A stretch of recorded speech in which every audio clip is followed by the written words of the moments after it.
안녕하십니까. 저는 농촌진흥청 연구운영과에 근무하는 이기환이라고 합니다.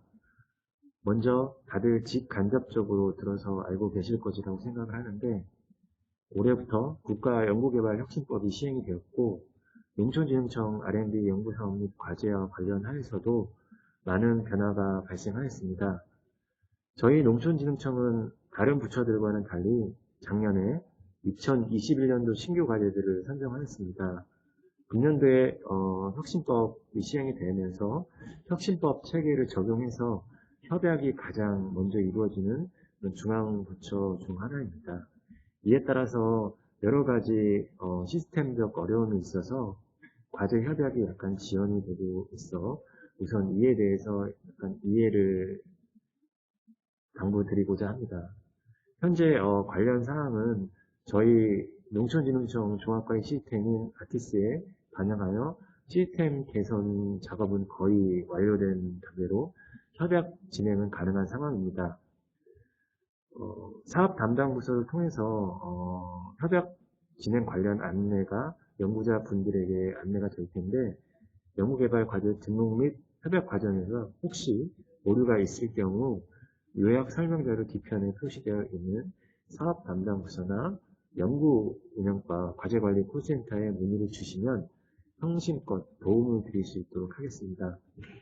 우선 자료를 바탕으로 해서 2021년도 혁신법 시행에 따른 아티스 시스템 구현 및 연구개발과제 등록 협약 부분을 요약해서 설명을 드리도록 하겠습니다. 2021년도 혁신법 시행에 따라서 가장 크게 바뀌는 부분이 과제 구성 및 관리 체계가 주간과제 중심으로 바뀌었다라고 그렇게 보시면 될 것 같습니다. 기존에는 주간과제 밑에 세부 협동과제가 있었는데 금년부터는 이제 세부 협동과제 개념이 삭제가 되었고 연구개발 과제의 그 목적에 도움을 주는 공동연구개발기관으로서 참여를 하게 된다라고 보시면 될 것 같습니다. 공동연구개발기관의 책임자는 참여연구원으로서 그 지위를 갖게 됩니다. 밑에 보시는 그림은 아마 여러 자료를 통해서 많이 접해 보신 경우도 많으실 것 같은데 다시 한번 이제 설명을 드리면 기존에는 연구개발 과제 밑에 세부 과제, 협동 과제라는 과제 개념의 그런 수준으로 저희가 관리를 했었고 위탁도 세부 과제도 가능했고 협동 과제도 가능을 했었습니다. 근데 금년부터 이제 변경된 체계에 있어서는 연구개발 과제 밑에 주관 연구 그리고 공동 연구로서 그 연구개발 과제의 그 목표 달성을 위한 일정 부분을 담당하는 연구개발 기관으로서 참여를 하는 그런 형태가 되겠습니다. 기관별 책임자는 한 명이고 그 이외의 분들은 참여연구원으로서 참여를 하는 그런 형태가 되겠습니다. 위탁연구는 기관에서만 가능하고 주관이 농촌진흥청일 경우에는 위탁이 불가한 상황입니다. 다음으로 이제 신규 과제 협약이 저희 아티스 시스템에서 어떤 형태로 이제 진행이 되는지 간략히 정리한 표입니다. 우선 이제 단계별로 이제 설명을 드리면 연구과제 선정이 되시면 사업 담당 부서에서 연구기간, 연구비에 대해서 일괄적으로 입력을 해주십니다. 그 이후 이제 연구개발 과제 등록이 이루어지는데 연구개발 과제 책임자께서는 주간 공동 위탁에 관한 그런 내용들을 포함해서 변경된 연구개발 계획서 양식을 이용해서 연구개발 계획서를 작성해 주시면 되고 연구개발 과제 정보를 아티스에 입력하고 그리고 작성하신 연구개발 계획서를 아티스에 등록 후에 최종적으로 승인 요청을 해주시면 사업 담당 부서에서 오류가 있는지 최종적으로 확인하고 그리고 승인해주는 그런 프로세스를 거치게 됩니다. 연구개발 과제 등록 승인이 완료되면 그 이후에 전자협약이 이루어지는데 사업 담당 부서에서 협약서를 발송해 주시면 연구 책임자께서 서명 후 주간 공동 위탁 기관별로 병렬적으로 이제 전자 서명을 하는 그런 형태로 전자협약이 이루어집니다. 전자협약이 마무리되면 금년도에 그 연구 내용에 대한 세부 내용을 아티스에 입력을 해주시면 되는데 연구개발 책임자께서 개략적인 내용을 입력을 해주시면 주관 공동 책임자께서는 해당 연도 주관 공동 연구에 대한 세부 정보들을 입력을 해주시면 됩니다. 이때는 이제 별도의 그 연차 계획서 등록은 필요가 없으십니다. 사업 담당 부서에서는 입력해 주신 정보를 최종적으로 확인해서 오류가 없으시면 승인을 하는 그런 형태가 되겠습니다. 연차계획 등록 승인이 완료가 되면 자동적으로 실시간 통합 연구비 관리 시스템으로 관련 정보들이 넘어가게 됩니다. 그러면 이때 이제 연구비가 입금이 되면 연구비를 집행하셔서 연구를 시행을 하시면 됩니다. 고유 연구개발 사업의 경우에는 전자협약이 비대상이시기 때문에 전자협약 부분을 빼고 동일한 단계로 그렇게 진행이 된다라고 보시면 될 것 같습니다.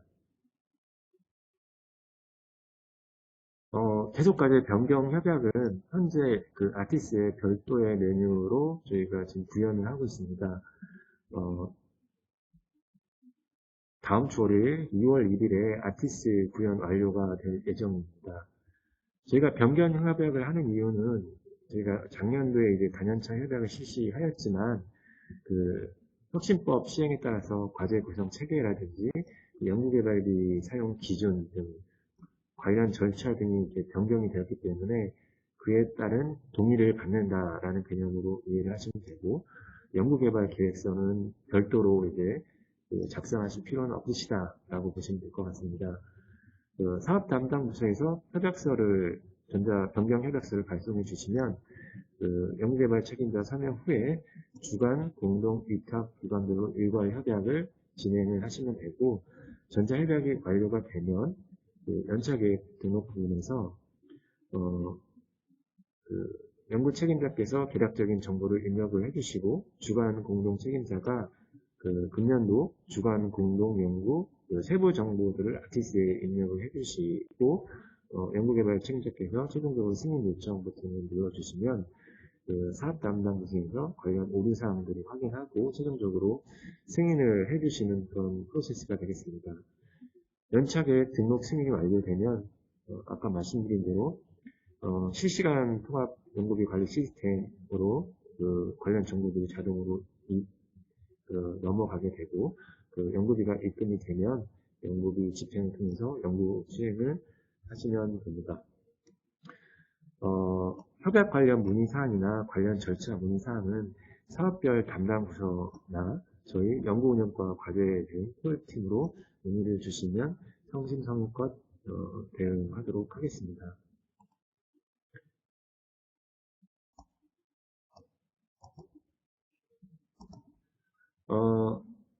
추가적으로 2021년도 과제 추진 및 연구개발비 관련 주요 변경 사항에 대해서 간략히 설명을 드리도록 하겠습니다.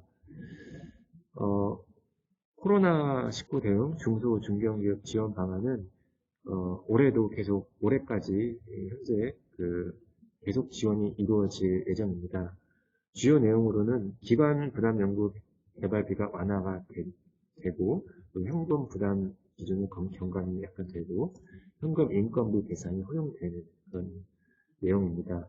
그리고 신규 과제, 계속 과제 모두에 적용이 되고 그리고 금년도 신규 과제의 경우에는 협약 체결 시에 관련 사항을 포함하셔서 협약을 하시면 되고 계속 과제의 경우에는 협약 변경을 통해서 관련 사항을 반영을 하시면 됩니다.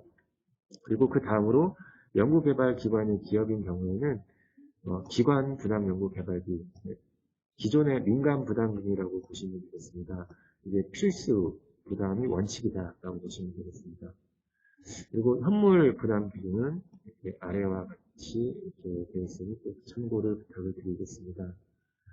그리고 연구 활동비 중 외부 전문기구 활용비, 용역도 여기에 포함이 됩니다. 이 부분은 직접비의 40% 이상 이내로 계상을 하셔야 된다라는 거를 꼭 주의를 해주셔야 되고요.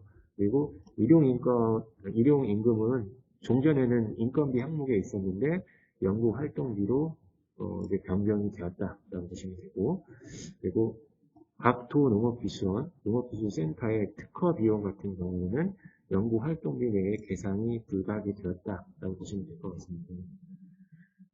그리고 연구개발비 비례 청년 임무 채용과 관련해서는 그 주간연구기관 또는 공동연구기관이 기업인 경우에 그 출연금 총연구비, 총 연구기간 동안의 연구비가 5억 원 이상일 경우에는 5억 원당 한 명의 청년을 고용을 하셔야 됩니다. 이 경우에 과제 협약 시에 정량적 성과 목표에 R&D 우수 일자리 창출 수요 목표를 꼭 설정을 해주셔야 되고요. 만약에 관련 사항을 위반하셨을 경우에는 그 회수가 될 수 있으니까 꼭 관련 그 사항 진술을 꼭 당부를 드리도록 하겠습니다. 그리고 마지막으로 그 영리기관의 연구활동비 중 연구실 지원비 사용이 제한이 됩니다.